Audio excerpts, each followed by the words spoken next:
we stand in the shadow of Pennsylvania's giant, rusting blast furnaces.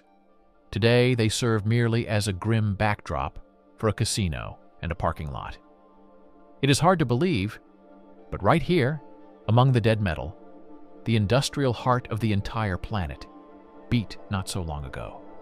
Look at the New York skyline. Every second steel beam in its skyscrapers was cast in these now cold furnaces. This company literally built 20th century America, from the Golden Gate Bridge to the Hoover Dam. During the war years, they launched one warship a day, earning the title, the Arsenal of Democracy. Owning shares of this giant was considered safer than storing gold bars in Fort Knox. But on one cold day in 1995, the fire went out forever, and the eternal hum of the factory was replaced by dead silence. An empire that seemed invincible collapsed into bankruptcy faster than metal cools. The scariest part is that they didn't perish in a crisis. They drowned in money during the most powerful economic boom in U.S. history. How did a monopoly with billions in reserves manage to go bankrupt when the world desperately needed steel? Their killer wasn't foreign competition, but a narrow circle of top managers who turned the board of directors into a private elite club. This is a story about how comfort and greed destroy empires more effectively than any war. We will uncover the secret bonus system that made CEO Eugene Grace the highest-paid employee in the world. You will see how a mechanism created for endless growth became the company's cancerous tumor.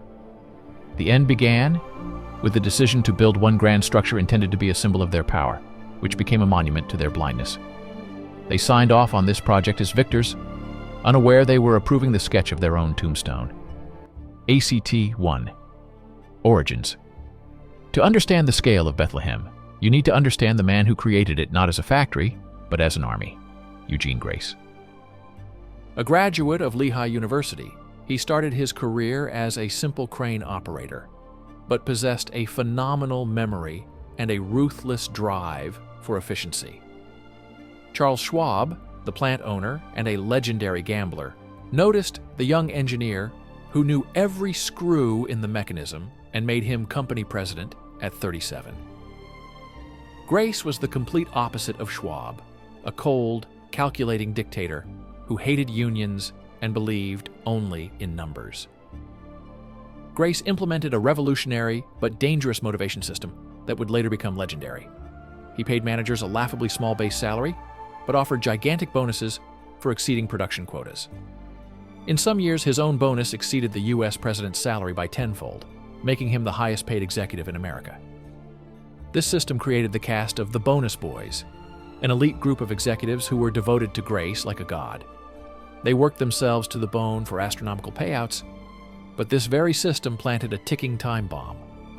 Managers chased short-term profit here and now, ignoring long-term investments and modernization that might lower their annual bonus. Under Grace's leadership, Bethlehem Steel swallowed all competitors on the East Coast and became a vertically integrated monster. They owned everything, from coal mines and iron ore quarries to shipyards and railroads. Grace built the corporation in the image and likeness of a military junta, where his word was law and dissent was punished with termination. Grace created the perfect money-making machine in the age of coal and steam. But he didn't notice he had built a golden cage from which his successors would no longer want to escape. Act 2. The Ascent. The Roaring 20s and 30s became the era of triumph for Bethlehem Structural Steel. Thanks to the patented gray rolling mill, they could produce wide flange beams that were lighter and stronger than the competition's. It was these beams that allowed New York to grow upward. The Chrysler Building, Rockefeller Center, and the Empire State Building are skeletons cast in Bethlehem furnaces. The company dominated not only the sky, but also the water. When San Francisco decided to build the Golden Gate Bridge, only Bethlehem Steel possessed the capacity and technology to create such giant spans. The company logo, the I-beam, became as recognizable a symbol of quality as the stamp on a gold ingot. But while laborers toiled in the hell of the hot shops, the Bonus Boys built their paradise in the Silicon Valley. They created a closed world of luxury. private golf clubs, mansions with servants, and corporate jets. The life of a Bethlehem Steel top manager resembled the life of an old European aristocrat. They lived together, played golf together, and completely isolated themselves from reality behind the factory walls. They built the frame of modern America and considered themselves untouchable, but the real stress test was ahead when the government knocked on their door with an order that was impossible to fill. ACT-3. Greatness. World War II turned Bethlehem Steel into the most powerful production machine in human history. Eugene Grace promised President Roosevelt a ship a day, and many considered it boasting, but the company exceeded the plan. Of the 5,000 ships built by the U.S. during the war, more than 1,000 came off Bethlehem slipways. That is more than the entire fleet of the Japanese Empire. Profits were astronomical, despite government price regulation. The plant worked 24/7. Flames from the stacks lit up the city so brightly at night that you could read a newspaper on the street. This was the peak of Eugene Grace's glory. He commanded an army of 300,000 workers and effectively held the keys to Allied victory. By 1945, when Europe and Japan lay in ruins, Bethlehem Steel and U.S. Steel remained the only major players on the planet. The world needed to rebuild, and steel for this could only be bought from the Americans. This spawned a sense of false omnipotence. Managers came to believe competition would never exist again, and they could dictate prices to the whole world forever. The world lay at their feet, and the register was bursting with money. But it was in this moment of absolute power that they made a fatal mistake. They stopped looking at technology, believing their old furnaces would work forever. East 4. Signals of change. In the 1950s, metallurgy began to revive in Europe and Japan, but on new technologies, basic oxygen furnaces, BOF, which were faster and cheaper. Bethlehem Steel arrogantly ignored progress, continuing to invest millions in obsolete open-hearth furnaces. Top managers declared, "We know how to make steel better than anyone. Why do we need these experiments?" The country club culture reached absurdity. Decisions on multi-million-dollar investments were made not in meetings, but on the Saucon Valley golf course. Career advancement depended not on talent, but on social status and the ability to play golf with the bosses.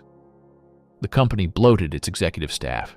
Every vice president had their own staff of secretaries, a limousine, and a driver, while equipment in the shops decayed. During this time, Eugene Grace grew old and became a shadow, but no one dared contradict him. When he finally left, his successors, those very bonus boys, continued his policy of squeezing out the juice. They raised steel prices every time unions demanded wage hikes, shifting costs to the consumer and opening the door for cheap imports. While directors improved their golf handicap, small, vicious competitors quietly entered the market. Mini mills that were preparing to bite the giants' legs off. ACT Kifine. The fall. The 1970s became a cold shower. Cheap Japanese and German steel flooded the U.S. market. Imported steel was higher quality and cheaper because foreign factories were new, while Bethlehem Steel ran on equipment from World War I. Instead of modernization, the company ran to Washington, begging for tariffs and quotas, trying to protect its inefficiency with political methods. In the midst of the crisis, as profits fell, management decided to build a new headquarters, Martin Tower.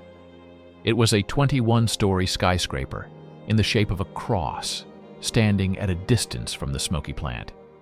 The building became a monument to corporate ego, expensive offices, a helipad, designer furniture.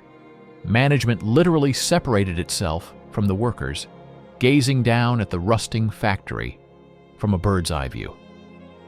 Unions, seeing the luxury in which leadership lived, demanded their share. To avoid strikes, the company agreed to incredibly generous pension plans and health insurance. The ratio of active workers to retirees became catastrophic. For every active steelworker, there were several retirees the company was obligated to support for life. They sat in their crystal castle, Martin Tower, signing checks the company could no longer cash.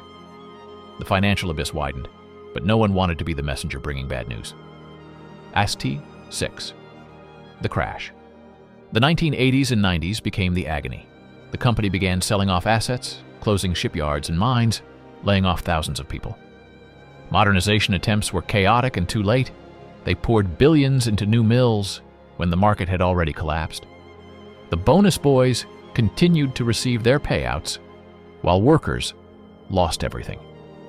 On November 18, 1995, a historic event occurred at the plant in Bethlehem. The last melt. Hot production was stopped. The city plunged into a silence not heard for 100 years. Thousands of people went to the gates, many weeping as they watched the flame that had fed generations of their families go out. In 2001, the inevitable happened. Bethlehem Steel filed for bankruptcy. Assets were sold to the International Steel Group for a fraction of their real value. The most tragic part is that the pension fund turned out to be empty. People who gave their health to the factory in exchange for the promise of a secure old age were left with nothing. The corporate giant was dismembered by vultures. The factory died, but its giant skeleton remained standing in the middle of the city, too big to demolish and too toxic to use. ACT 7. Aftermath and moral today, the factory grounds have turned into a surreal landscape. Huge blast furnaces are preserved as a decoration for the Wind Creek Casino and the Steel Stacks Cultural Center. Where they once poured steel for battleships, slot machines now stand, and music festivals take place. This place became an example of post-industrial adaptation, but the bitter aftertaste has not disappeared. Martin Tower, the symbol of management's hubris, stood empty for many years until it was demonstratively imploded in 2019. The demolition of the headquarters became the final period in the company's history. The story of Bethlehem Steel and the Grace family teaches us that success is a bad teacher. The bonus system that led them to greatness created a culture of greed that blinded them in the face of change. They chose short-term profit over long-term survival, and for that, they paid with the life of an entire city. Video outro. Every time you look at that horizon, you see a ghost. These buildings stand firm, but the hands that created them lost their most important battle.